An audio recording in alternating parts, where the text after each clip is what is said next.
जब हवा के साथ मंत्रों की ध्वनि गूंजती है, जब शमशान के दीपक एक एक कर जलते हैं, तो वहीं कहीं कोई साधक अपनी आंखें बंद किए बैठा होता है, मंत्र मुद्रा और मौन के बीच। लोग कहते हैं, यह तंत्र है, यह डरावना है, यह काला जादू है। लेकिन क्या सच में तंत्र सिर्फ डर की एक परिभाषा है, या यह उस परम ऊर्जा का विज्ञान है जो हमारे भीतर सोई हुई है? आज हम खोलेंगे तंत्र का असली अर्थ, उसकी उत्पत्ति और वह रहस्य जिसे सदियों से गलत समझा गया है। वेद और उपनिषद में जहाँ ध्यान, योग और भक्ति की बात होती है, वहीं तंत्र कहता है, आत्मा को जानने के लिए केवल ध्यान नहीं, बल्कि ऊर्जा के हर रूप से संवाद जरूरी है। तंत्र न अंधकार है, न प्रकाश। यह तो वह मार्ग है जहाँ साधक दोनों से ऊपर उठता है, जहाँ शिव और शक्ति का मिलन होता है। तंत्र की उत्पत्ति ही शिव और शक्ति का संवाद है। कथाओं में कहा गया है कि तंत्र की पहली शिक्षा स्वयं भगवान शिव ने माता पार्वती को दी थी। कैलाश पर हिम के बीच जब पार्वती ने शिव से पूछा, प्रभु, यह ब्रह्मांड कैसे संचालित होता है, जीव कैसे बंधता है और कैसे मुक्त होता है, तब शिव मुस्कुराए और बोले, हे देवी, यह तंत्र है, वह विज्ञान जिससे बंधन भी समझ में आता है और मुक्ति भी। तब शिव ने पार्वती को विज्ञान भैरव तंत्र का उपदेश दिया, जिसमें 112 ध्यान विधियां बताई गईं।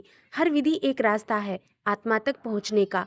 इसलिए तंत्र किसी धर्म का हिस्सा नहीं, बल्कि यह अधर्म और धर्म से परे का विज्ञान है। यह है अनुभव का मार्ग, जहाँ सत्य किताबों में नहीं, साधना में मिलता है। समय के साथ जब लोगों ने तंत्र को बाहरी कर्मकांड से जोड़ दिया, जब शमशान, मदिरा, मांस, मुद्रा और मंत्र का दुरुपयोग होने लगा, तब समाज ने तंत्र को काला जादू कह दिया। लेकिन सच्चे तांत्रिक जानते हैं, शमशान कोई डर का स्थान नहीं, वह तो अनित्य का प्रतीक है, जहाँ साधक देखता है कि शरीर नश्वर है और आत्मा अमर। मदिरा कोई नशा नहीं, वह प्रतीक है उस चेतना का जो मन के आवरण को तोड़ देती है। और मांस का अर्थ शरीर का नहीं, बल्कि वासना और मोह का त्याग है। हर प्रतीक का एक गुण अर्थ है, लेकिन जब अर्थ खो गया तो तंत्र भय बन गया। तंत्र के दो मुख्य पथ बताए गए हैं, वाम मार्ग और दक्षिण मार्ग। वाम मार्ग का अर्थ है अंधकार से होकर प्रकाश की ओर जाना। यह कठिन मार्ग है, जहाँ साधक भय, माया, मोह और मृत्यु के साक्षात अनुभव से गुजरता है। शमशान साधना, भैरव पूजा, कपाल साधना, ये इसी मार्ग के अंग हैं। वहीं दक्षिण मार्ग प्रकाश से प्रकाश की ओर जाने का रास्ता है। यह भक्ति, मंत्र जप, ध्यान और पवित्र साधना का मार्ग है।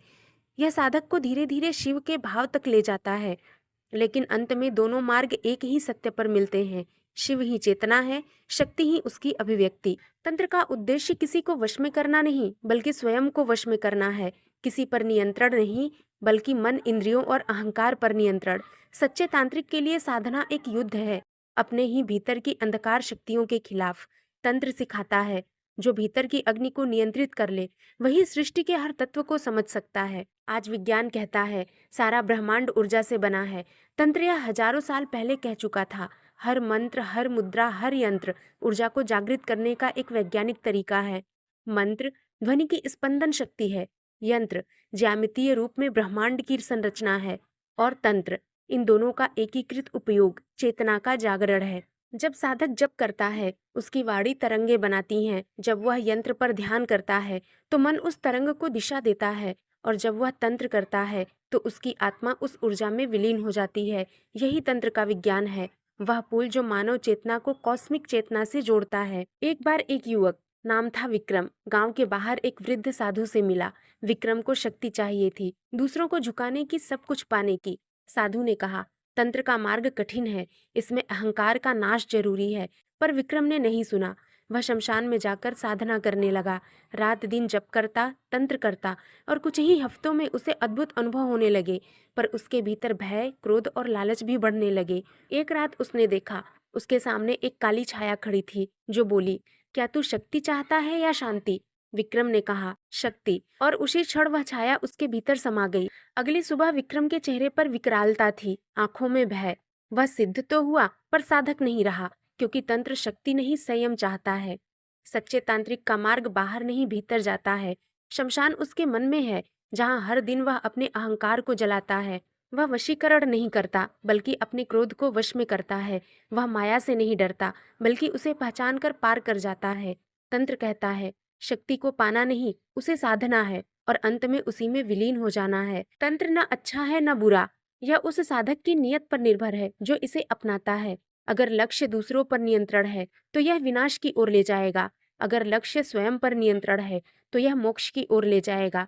इसलिए तंत्र कोई काला विज्ञान नहीं, यह तो चेतना की सबसे उजली किरण है जो अंधकार के बीच चमकती है और साधक को याद दिलाती है शिव और शक्ति एक हैं और तू वही है। रात के तीसरे पहर, जब पूरा गांव गहरी नींद में सोता है, एक साधक बैठा है, आंखें बंद, दीपक की लौ झिलमिला रही है, उसके होंठ हिल रहे हैं, एक बीज मंत्र बार बार दोहराया जा रहा है। कहते हैं यह है वशीकरण मंत्र, जिससे मनुष्य किसी को भी अपने प्रभाव में बांध सकता है। पर प्रश्न यह है, क्या वशीकरण सच में किसी को बांधने की विद्या है या यह अपने भीतर की चंचलता को साधने की साधना है?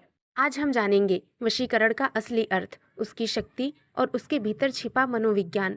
संस्कृत में वशीकरण शब्द बना है वश यानी नियंत्रण और करण यानी करने की क्रिया।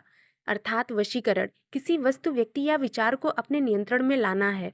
लेकिन शास्त्रों में इसका अर्थ बाहरी नियंत्रण नहीं बल्कि आंतरिक संयम है। वशीकरण का वास्तविक उद्देश्य है मन, वाणी, इंद्रिय और भावनाओं का नियंत्रण।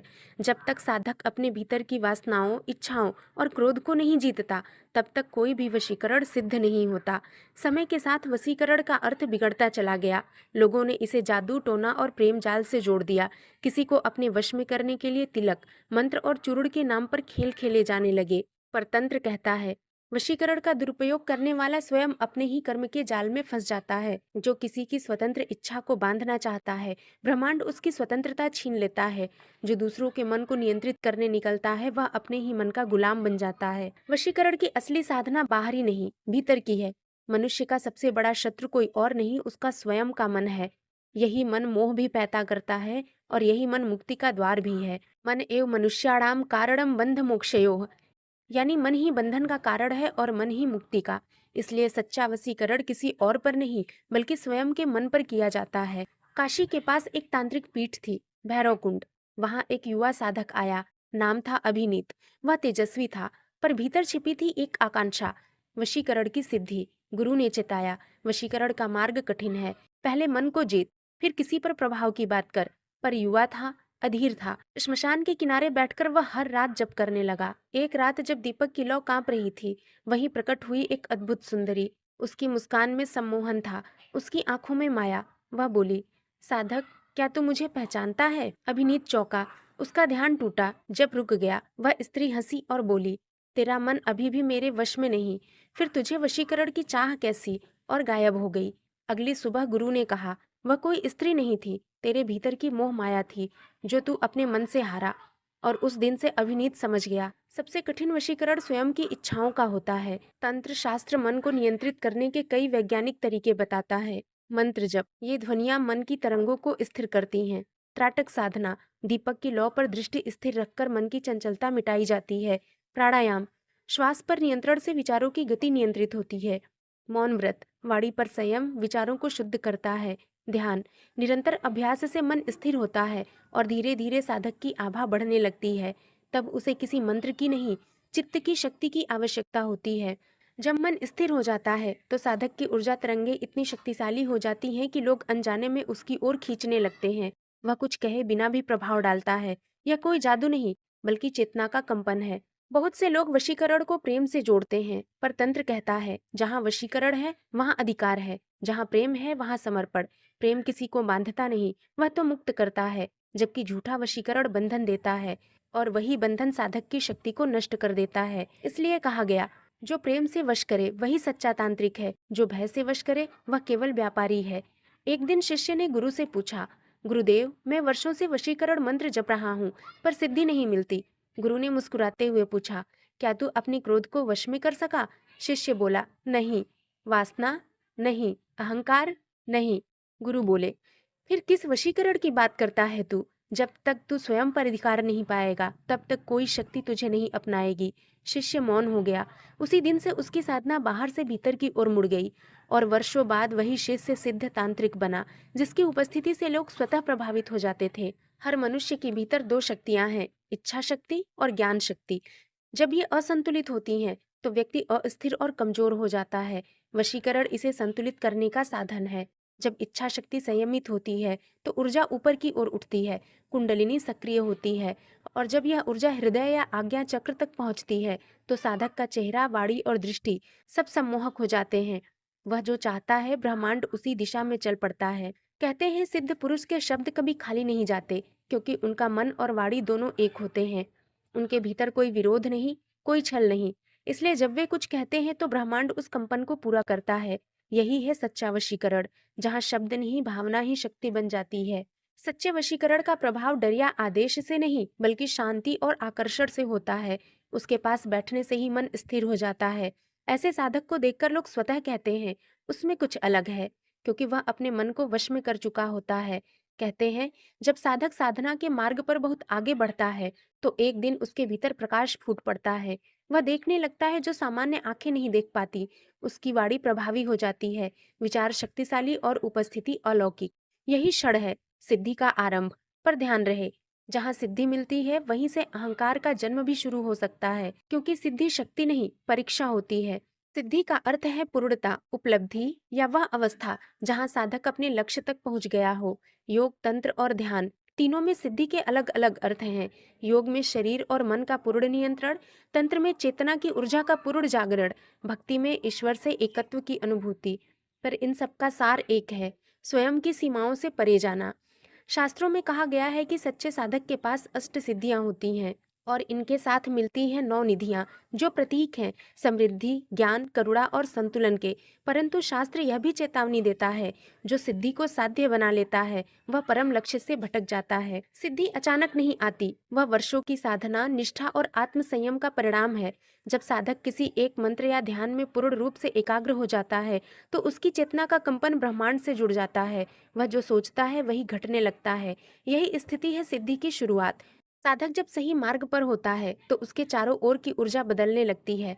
वह अनुभव करता है, शरीर हल्का हो जाता है, नींद कम पड़ती है पर थकान नहीं होती, अंतर्ज्ञान तीव्र हो जाता है और कई बार स्वप्न सच्चे होने लगते हैं। यह अंतर यात्रा का संकेत है, परंतु यही वह क्षण है जहाँ सबसे बड़ा खतरा छिपा होता है। वह है अहंकार। बहुत समय पहले हिमालय की एक गुफा में एक साधक था। नाम था त्रिलोचन। वह भैरव साधना में लीन था। सालों की तपस्या के बाद एक दिन उसके सामने एक तेजस्वी प्रकाश प्रकट हुआ। प्रकाश से एक वाणी आई, तू सफल हुआ त्रिलोचन, अब तेरे पास अणिमा और प्राप्ति सिद्धि है। अगले ही दिन उसने देखा, वह बिना छुए वस्तुओं को हिला सकता था, दूर की बातें सुन सकता था और दूसरों के मन पढ़ सकता था। लोग उसके चरणों में झुकने लगे। त्रिलोचन के भीतर धीरे धीरे मैं का भाव आने लगा। एक दिन गुरु ने कहा, साधक, यह सिद्धि को छोड़ दे। वह बोला, गुरुदेव, मैं देवों जैसा बन गया हूँ, फिर क्यों छोड़ दूं यह वरदान। गुरु मुस्कुराए, यही तेरा पतन आरंभ है। कुछ वर्षों में त्रिलोचन अपनी शक्ति खो बैठा। उसका मन स्थिर नहीं रहा, ध्यान भटक गया। अंततः वही सिद्धि जिसने उसे ऊपर उठाया था उसे नीचे गिरा गई। हर सिद्धि दो धारी तलवार जैसी होती है। यदि उसका उपयोग लोक कल्याण में हो तो वह वरदान बनती है, पर यदि उसमें अहंकार या लोभ घुस जाए तो वही शक्ति विनाश का कारण बन जाती है। श्री कृष्ण ने गीता में कहा है, सिद्धियों में भी ममत्व न हो, वरना साधक मार्ग से गिर जाता है। इसलिए सच्चे गुरु हमेशा कहते हैं, सिद्धि आए तो उसे प्रणाम करो, पर उसे अपना मत बनाओ। तंत्र में सिद्धियां साधक की परीक्षा हैं, उनका लक्ष्य नहीं। वे आती हैं यह देखने कि क्या साधक शक्ति पाकर भी संयमित रह सकता है। सच्चे साधक की पहचान यह नहीं कि वह चमत्कार कर सकता है, बल्कि यह है कि वह अपनी शक्ति को छुपा सकता है। जैसे कबीर कहते हैं, सिद्धि आई तो हंस दिए, जैसे बालक को खिलौना मिल जाए। और नाथ योगियों में नियम था, सिद्धि को दिखाना, सिद्धि को खो देना है। जब कुंडलिनी जागृत होती है तो शरीर के 7 चक्र सक्रिय हो जाते हैं। हर चक्र पर साधक को एक नई शक्ति, एक नई अनुभूति मिलती है। पर जब साधक किसी एक चक्र पर रुक जाता है तो उसे ही अंतिम मान लेता है, तो वही सिद्धि फंस जाती है, यात्रा अधूरी रह जाती है। बिना गुरु के सिद्धि विनाश है, क्योंकि शक्ति जब आती है तो वह दिशा नहीं देखती, वह केवल प्रवाहित होती है। गुरु ही उस प्रवाह को दिशा देता है और बताता है, शक्ति को बाहर मत फैलाओ, उसे भीतर स्थिर करो। गुरु की उपस्थिति साधक को स्थिर रखती है, अन्यथा शक्ति पागलपन में बदल सकती है। सिद्धि के 4 चरण हैं, श्रद्धा चरण, अभ्यास चरण, अनुभूति चरण और त्याग चरण। अधिकांश साधक तीसरे चरण में फंस जाते हैं। वे अनुभवों को ही सिद्धि मान लेते हैं, जबकि सच्चा साधक चौथे चरण तक जाता है, जहाँ कुछ पाने की नहीं, केवल समर्पण की इच्छा होती है। एक शिष्य ने कई वर्षों तक अग्नि सिद्धि की साधना की। एक दिन उसने आग पर हाथ रख दिया, हाथ नहीं जला। गुरु ने देखा और बोले, सिद्धि मिल गई? शिष्य गर्व से बोला, हाँ गुरुदेव। गुरु ने शांति से कहा, अब इस सिद्धि को भूल जा, वरना यह तुझे खा जाएगी। शिष्य ने पूछा, कैसे? गुरु बोले, क्योंकि जब तू स्वयं को अग्नि से ऊपर मानने लगेगा तो वही अग्नि तेरी परीक्षा लेगी। कुछ महीनों बाद शिष्य ने अग्नि को चुनौती दी, मैं अब अमर हूँ, और उसी क्षण एक चिंगारी ने उसे जला दिया। गुरु ने कहा, सिद्धि को सम्मान दो, पर उसके दास मत बनो। सच्ची सिद्धि वह नहीं जो किसी को चकित करे, बल्कि वह है जो साधक को अहंकार से मुक्त करे। जब व्यक्ति में करुणा आ जाती है, जब वह सब में एक ही चेतना देखता है, जब वह दुखी को देखकर उसका दर्द महसूस करता है, तो वही परम सिद्धि है। क्योंकि तब वह देव नहीं बनता, वह मानवता का साधक बन जाता है। सिद्धि का मार्ग कठिन है, वह साधक को ऊंचाई भी देती है और गहराई में गिरा भी सकती है। इसीलिए कहा गया है, सिद्धि साधन नहीं साधना का परिणाम है, और उसका उपयोग केवल सेवा में होना चाहिए। जब शक्ति आती है तो ब्रह्मांड देखता है, क्या तुम उसे लोक कल्याण में लगाओगे या अहंकार में डूब जाओगे?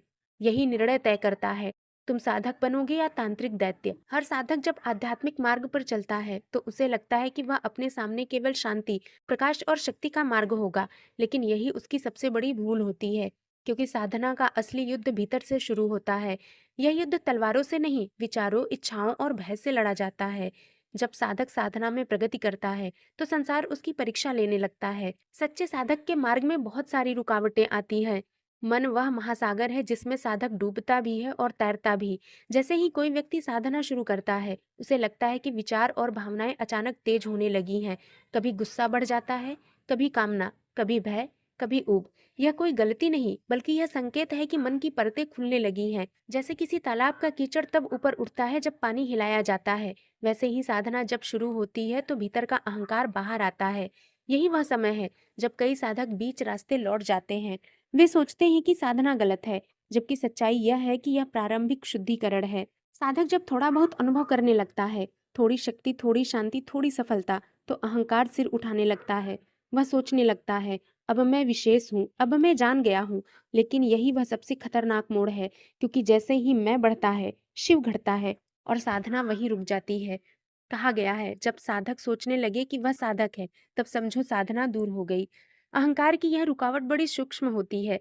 यह भक्ति के रूप में भी आ सकती है, सेवा के रूप में भी, यहाँ तक कि विनम्रता के रूप में भी छिप सकती है। लेकिन सच्चा साधक जानता है, वह कुछ नहीं, वह तो साधना का एक माध्यम मात्र है। साधना में ऊर्जा जागृत होती है। जब मन, शरीर और चेतना के स्तर पर परिवर्तन शुरू होता है, तो साधक के सामने अजीब दृश्य, ध्वनियां और अनुभूतियां आने लगती हैं। कभी उसे किसी छाया का आभास होता है, कभी कोई आवाज, कभी किसी अन्य लोक का अनुभव। अगर साधक तैयार नहीं है तो यह सब उसे डराने लगता है। बहुत से साधक यहीं से भटक जाते हैं, किसी आत्मा, किसी अदृश्य शक्ति या किसी मायावी अनुभव के जाल में फंस जाते हैं। परंतु शास्त्रों में कहा गया है, भय वही उत्पन्न होता है जहाँ द्वैत है। अर्थात जब साधक यह मान लेता है कि मैं और यह शक्ति अलग है, तभी भय जन्म लेता है। सच्चे साधक के लिए भय भी शिक्षक होता है, जो उसे दिखाता है कि वह अभी पूर्ण नहीं हुआ है। यह सबसे कठिन परीक्षा है, क्योंकि यह साधक के भीतर से आती है, बाहर से नहीं। साधना के दौरान जब ऊर्जा ऊपर उठती है, तो उसमें कामना, आकर्षण और वासना भी सक्रिय हो जाती है। यह शक्ति अगर नियंत्रित न की जाए तो साधक को नीचे गिरा देती है। कई योगी, तांत्रिक और सिद्ध भी इस परीक्षा में असफल हुए हैं। इसलिए गुरु बार बार चेतावनी देते हैं, शक्ति को पूजो, पर शक्ति के मोह में मत फंसो। कामना का रूप केवल शारीरिक नहीं होता, यह धन, मान, प्रसिद्धि या किसी लक्ष्य के रूपों में भी आ सकता है। सच्चे साधक के लिए हर इच्छा एक नई जंजीर है। मन बार बार पूछता है, क्या यह सच है? क्या मंत्र काम कर रहे हैं? क्या भगवान है भी? पर संयम सामान्य नहीं, बल्कि साधना का अंतिम भ्रम है। जब साधक गहराई में पहुंचता है तो उसको पुराना मन समाप्त होने लगता है और नया बोध जन्म लेने की तैयारी करता है। यही संक्रमण काल है, जहाँ संशय का जाल सबसे घना होता है। अगर साधक डटा रहे तो यह संशय ही ज्ञान में बदल जाता है। जब कोई व्यक्ति साधना में बढ़ता है तो संसार उसे हर तरह से रोकने की कोशिश करता है। कभी परिवार कहेगा, पागल हो गए हो क्या? कभी मित्र कहेंगे, कोई फायदा नहीं इन बातों का। कभी हालात ऐसे होंगे कि साधना के लिए समय ही नहीं बचेगा। यह सब इसलिए नहीं कि दुनिया दुश्मन है, बल्कि इसलिए कि संसार साधक की दृढ़ता की परीक्षा लेता है। अगर वह इन सब के बीच भी साधना करता रहा तो वही उसका सच्चा तप बन जाता है। आजकल बहुत से लोग किताबों, इंटरनेट या किसी वीडियो से तंत्र या साधना शुरू कर देते हैं, लेकिन तंत्र का हर मंत्र, हर क्रिया एक ऊर्जा सूत्र से जुड़ी होती है। अगर वह सूत्र सही दिशा में ना हो तो वही साधना उल्टा प्रभाव डाल सकती है। इसलिए कहा गया है, गुरु बिना ज्ञान नहीं और ज्ञान बिना गुरु नहीं। सच्चा गुरु न केवल मंत्र देता है बल्कि साधक की ऊर्जा को संभालता है। वह जानता है कि कब कौन सी रुकावट आएगी और उसे कैसे पार करना है। जब साधक बहुत आगे बढ़ जाता है तो उसे लगता है कि अब वह दूसरों से अलग है, श्रेष्ठ है। वह लोगों को सुधारने लगता है, अपनी बातों को अंतिम सत्य समझने लगता है, परंतु उसी क्षण उसकी यात्रा थम जाती है। सच्चा साधक जानता है वह जितना आगे बढ़ता है उतना ही विनम्र होना चाहिए, क्योंकि जिस क्षण मैं खत्म होता है वही क्षण शिवत्व प्रकट होता है। हर रुकावट का उद्देश्य साधक को रोकना नहीं बल्कि उसे मजबूत बनाना है। मन की शांति सिखाती है धैर्य, अहंकार सिखाता है नम्रता, भय सिखाता है आत्मविश्वास, कामना सिखाती है संयम, संशय सिखाता है श्रद्धा। ये सभी रुकावटें उस अंतिम द्वार की पहरेदार हैं जहाँ पहुँचने के बाद साधक स्वयं को पाता है। एक प्राचीन कथा है। एक साधक कई वर्षों से ध्यान कर रहा था। एक दिन ध्यान के बीच उसने देखा कि उसके सामने एक विशाल छाया खड़ी है। वह बोली, तू मुझसे डरता क्यों है? साधक ने कहा, क्योंकि तू अंधकार है।